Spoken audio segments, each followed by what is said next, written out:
भारत से नौकरी का झांसा देकर एक फ्रॉड और दलाल धर्मेंद्र द्वारा ले जाया गया। इनको बोला गया कि आप पैसे से इंजीनियर हैं, क्योंकि पीड़ित व्यक्ति चाइना के लोग वहाँ पे हावी हुए हुए हैं और म्यांमार के जो लोग हैं बहुत। आप देख रहे हैं MA न्यूज।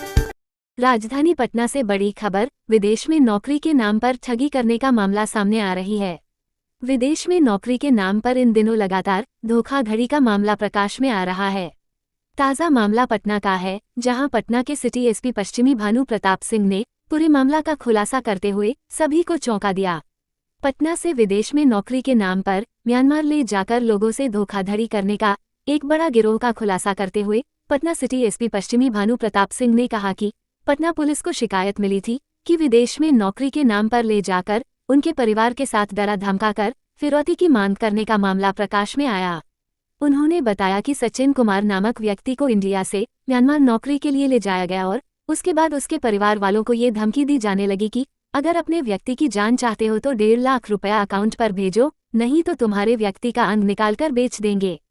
तत्पश्चात मामले को गंभीरता से लेते हुए पटना सिटी एसपी पश्चिमी ने इस पूरे मामले को लेकर पटना के एसएसपी से साझा किया और फिर पटना एसएसपी और निगरानी विभाग के सहयोग से म्यांमार दूतावास से संपर्क किया गया और फिर सचिन कुमार को म्यांमार से पुलिस ने रेस्क्यू कर पटना वापस लाया। इस पूरे मामले पर सिटी एसपी पश्चिमी भानु प्रताप सिंह ने क्या कुछ कहा, देखिए हमारी पूरी रिपोर्ट।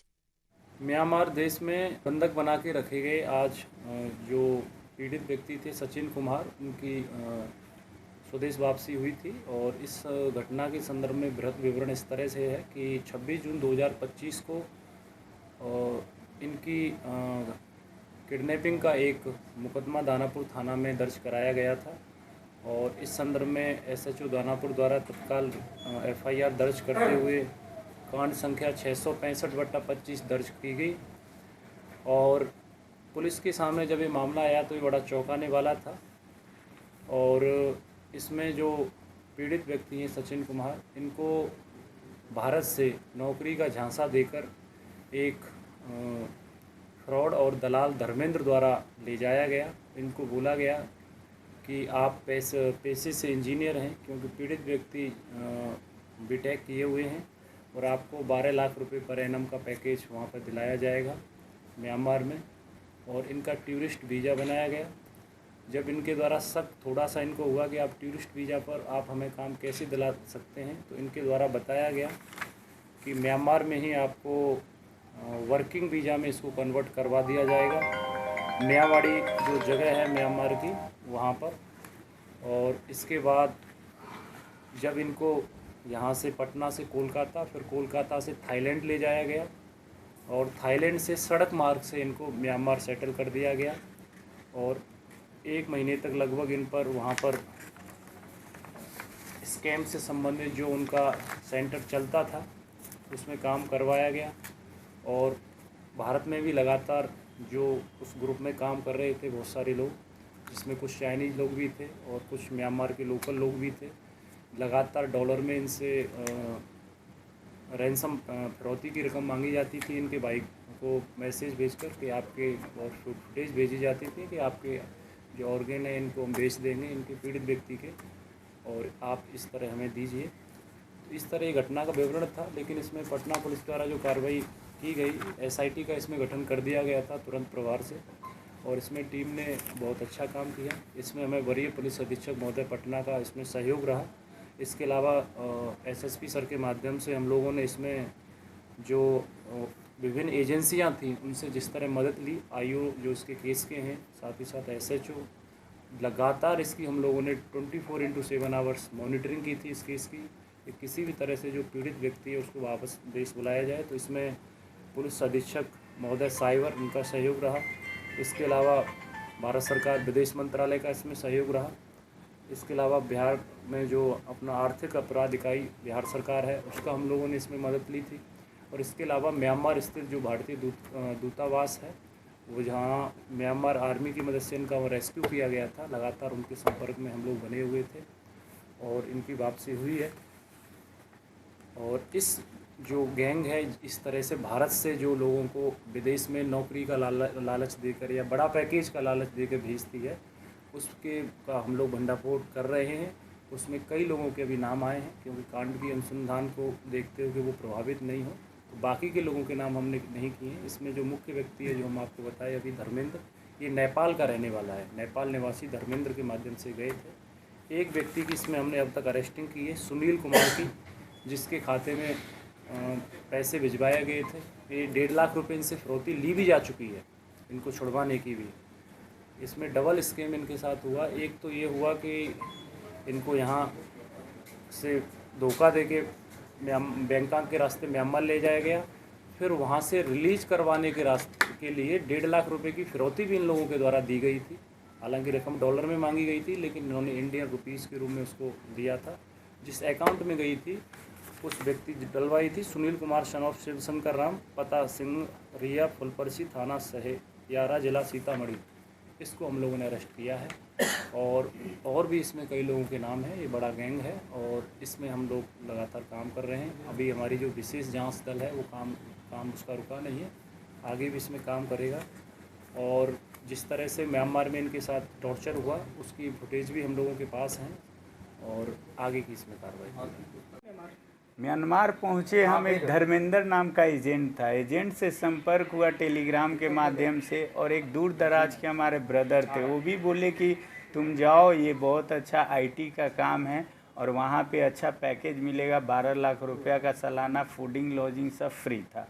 तो हम सोचे, लेकिन मेरे मन में एक ख्याल आया, क्योंकि मैं पासपोर्ट भी बनाया हूँ 2007 का, लेकिन मैं हमेशा डरता था एब्रोड जाने से, कारण कि वहाँ वर्क वीज़ा चाहिए। लेकिन हमें पता था बिना वर्क वीज़ा के नहीं जाना है, लेकिन टूरिस्ट का जो वीज़ा वो दे करके वहाँ पे हमें भेजा कि तुमको बैंकॉक में, वहाँ पे जाने के बाद बैंकॉक में आपको वर्क वीज़ा मिल जाएगा। जैसे हमारा साइन होगा 1 साल का कॉन्ट्रैक्ट, 2 साल का कॉन्ट्रैक्ट। हाँ, आपसे पैसा भी लिया गया? हाँ, भेजने के लिए भी शुरू में जो भी फ़्लाइट टिकट वगैरह का चार्ज था, हमसे अप्रॉक्स 1 लाख के करीब में वहाँ पे लिया गया था, 1 से 1.5 लाख के अप्रॉक्स में। ठीक है, क्योंकि हमारा भी दिमाग फर्स्ट टाइम हम नर्वस हो गए थे, मतलब क्योंकि हमें पता नहीं चल पाया। बिलीव पूरा हम कर लिए उस पर, और वहाँ पहुँचने के बाद ही मेरे साथ बहुत सारा घटना होना शुरू हो गया, क्योंकि वो जो रात का वक्त था उसी से बाय रोड ले गया। हमें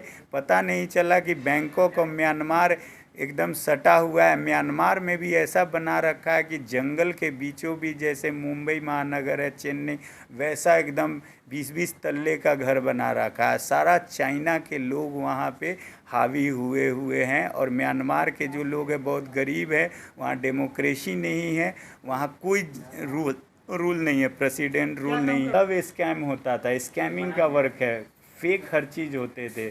जैसे हम लोग क्रिप्टो पे काम करते थे, अमेरिका के लोगों से बात करना, नंबर मिलते थे फाइंड करके, हम लोग फाइंडर का भी काम करते थे, कस्टमर ढूंढना, फिर उससे हमारे मॉडल होती थी, वो बात करती थी, सब चाइनीज़ मॉडल होती थी। चाइनीज़ का स्टोरी होता था कि भाई हम मियामी में रहते हैं, लेकिन वो बात म्यांमार से करते थे। मियामी एक शहर है, वहाँ पे वो फैशन डिज़ाइनिंग का नाटक करके बताती थी कि 2019 में मेरा जो फैशन डिज़ाइन डूब गया, लेकिन मेरी चाची एक है जो क्रिप्टो पे बढ़ गई, तो 1000 लगाओगे 2000 आएगा।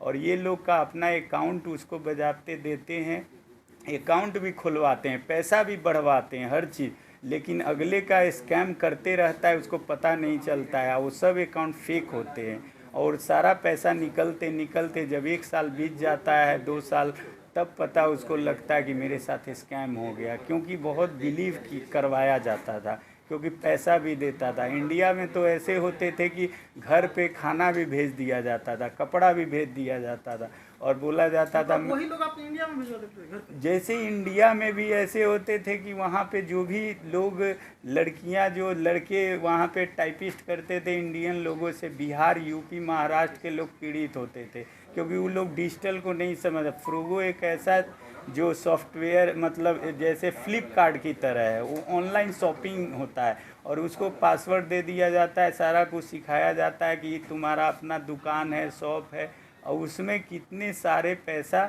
लगवाया जाता था। शुरुआत 5000 से करते थे, 10,000 बनाता था, 20,000, 50,000, ऐसे करके ये काम को आगे बढ़ाया जाता था।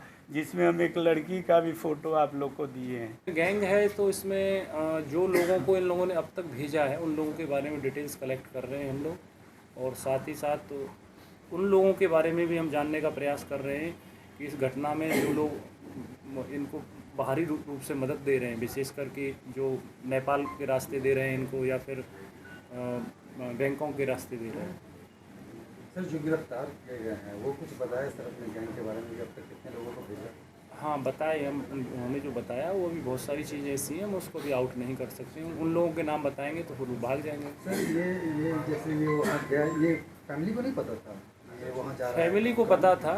मैंने जैसा बताया कि बताया गया कि आपको 12 लाख रुपए पर एनम वार्षिक रूप से पैकेज दिया जाएगा, और आपको म्यांमार में वहाँ एक सेंटर है वहाँ पर काम कराया जाएगा। चूँकि बाई प्रोफेशनल्स और इंजीनियर भी थे, कंप्यूटर साइंस थे, लेकिन जब वे वहाँ पहुँचे तो इनके साथ शुरू से ही फ्रॉड शुरू हो गया था। टूरिस्ट वीज़ा को था इनका, लेकिन वर्किंग वीज़ा के रूप में इनको वहाँ पे बोलने के लिए कहा गया, लेकिन वो इनको नहीं मिला। उसके पश्चात वहाँ जो काम इनको बताया गया था वो नहीं किया, और फिर इनको सेंटर में रखा गया जहाँ इलीगल एक्टिविटीज़ हो रही थी। विशेषकर वहाँ पर सेक्सटॉर्शंस का काम, वीडियोज़ मॉर्फ का काम हो रहा था। विशेषकर जहाँ चाइनीज़ जो लड़कियाँ थीं, या विशेषकर बैंकॉक से जो लड़कियाँ लाई गई थी, तो वो कस्टमर्स को कॉल करती थी और उनका वीडियो मॉर्फ करती थी। तो उसमें उनका प्रॉपर एक एक्सटॉर्शन का और उसका प्रॉपर एक बिजनेस की तरीके से अपराध जो होता है उसको चल रहा था। तो उसमें इन लोगों को वहाँ ले जाकर ज़बरदस्ती वो काम भी करवाया जाता था। तो ये पूरी कहानी थी। तो सर वहाँ पे जैसे म्यांमार में जो जहाँ पे ये थे वहाँ पे इंडियन भी हैं शामिल? इंडियंस म्यांमार ना इंडियंस भी हैं और भी देशों के लोग हैं वहाँ पे, और म्यांमार आर्मी को उसको की मदद से रेस्क्यू किया गया था। और हम लोगों के स्तर से इसमें यहाँ से बिहार सरकार के माध्यम से भारत सरकार को पत्र भी गया था इसमें, और आगे भी हमने उसको इनके जो अनुभव हैं जिस तरह वो चल रहा है और भी हमें चौंकाने वाली बातें पता चली हैं, तो म्यांमार सरकार को भी इसमें सूचित करवाया जाएगा कि इस तरह से आपके यहाँ पर ये बड़ा रैकेट चल रहा है और इस पर सघन कार्रवाई की जाए। फैमिली को सर कैसे पता चला कि मतलब अपहरण करने से पहले उनसे रैंसम मांगा गया था? ये फ़ोन करते थे टेलीग्राम के माध्यम से इनकी फैमिली मेम्बर्स से लगातार फिरौती की रकम डॉलर में मांगी जाती थी। $5000 एक बार मांगा गया था इनसे।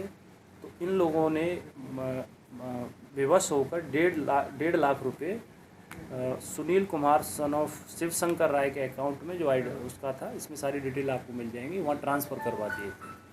फिरौती मांगने की भी बात आई है, कितना फिरौती आपसे लिया? फिरौती हम लोग को $5000 मांगा गया था, लेकिन उसने जैसे जैसे हम लोग के घर वाले से मांगा, हमें पता भी नहीं है कि वो घर वाले से मतलब अटैच हो गया। पता नहीं, मेरे घर का नंबर निकाल के वो मांगना शुरू किया, बोला हम किडनी बेच देंगे और जीन बेच देंगे, हम लोग को मतलब आप पकड़ नहीं सकते हो। ऐसा करके मैसेज भी है जिसका हम लोग को सारा छाया प्रति लगाए हुए हैं, FIR में भी दिए हैं, पुलिस प्रशासन को भी लगाए हुए हैं सारा कुछ। और पुलिस से क्या संपर्क हुई आपकी, कैसे बताएं आप? पुलिस को हमारे घर वाले संपर्क किए, हमने जाते के साथ सारा वहाँ का वीडियो फुटेज मारपीट का जितना किया था सारा कुछ हमने देना शुरू कर दिया। और पटना पुलिस के सहयोग से दानापुर जो थाना है हमारा क्षेत्रीय थाना, वो लोग एकदम चौंक गए कि इस तरह का मामला है, कैसे ये हो रहा है। और मेरा सारा जो मारपीट का वीडियो पे उसके द्वारा पूरा हरकंप में पुलिस आई। और इस गरीब कंट्री है, वहाँ रखने के लिए एम्बेसी द्वारा बोला गया हम 1500 1000 से 1500 एक दिन का खाने का देते हैं, और जब तक वो हरी सिग्नल नहीं देगी, मतलब ग्रीन सिग्नल, हम जा नहीं सकते हैं। एम्बेसी बोलते हैं कि हमें भी बैठा लेगा वहाँ, क्योंकि बहुत खतरा है वहाँ 10 साल के लड़के भी वेपन गन बंदूक लेकर के रोड पे रहते हैं। हाँ, मारपीट पूरा हुआ है, उसका फुटेज वगैरह हम आप लोग को दे दिए हैं। पैर पे मारता था, इलेक्ट्रिक एक हॉकी टाइप का रहता था, करंट भी लगाते थे, उससे करंट से एकदम पूरा लोग जो है मैड भी हो जाते थे। कितने इंडियंस तो वहाँ पे कुछ लोग मैड भी है। अभी भी 5 इंडियन वहाँ पे कैंप में पड़े हुए हैं, और मेरे कंपनी में अभी 15 इंडियंस पड़े हुए हैं, लगे हुए हैं उन सारी चीज़ों में, और इसमें हम कार्रवाई आगे भी जारी रहेगी। इसमें पटना पुलिस म्यांमार जाएगी अपने म्यांमार की पुलिस के साथ? ना म्यांमार जाने की पटना पुलिस को ज़रूरत नहीं है। इनकी रेस्क्यू की बात थी, तो रेस्क्यू के लिए कोई ज़रूरी नहीं है कि वहाँ जाया जाए, उसके लिए प्रॉपर चैनल बने हुए हैं। SSP सर के ऑफिस के माध्यम से हम लोगों ने कई जगह पत्राचार किया, जैसे मैंने आपको अभी बताया था। आर्थिक अपराध के बिहार और पुलिस अधीक्षक साइबर, इसके अलावा विदेश मंत्रालय भारत सरकार और म्यांमार स्थित भारतीय दूतावास, जहाँ के नंबर्स हेल्पलाइन नंबर हम लोगों को दिया गया था, उससे लगातार हम लोग कांटेक्ट में थे। रेस्क्यू तो इनको 1 महीने पहले ही कर लिया गया था, लेकिन वहाँ कैंप में रखा गया था जो इनका पुनर्वास केंद्र था। बारिश थी और उतनी संख्या में लोग नहीं थे कि इनको तुरंत किया जा सके। 1 महीने पहले ही हम लोगों को सकुशल ले लिए थे वहाँ, लेकिन अच्छे पुनर्वास केंद्र में थे वहाँ।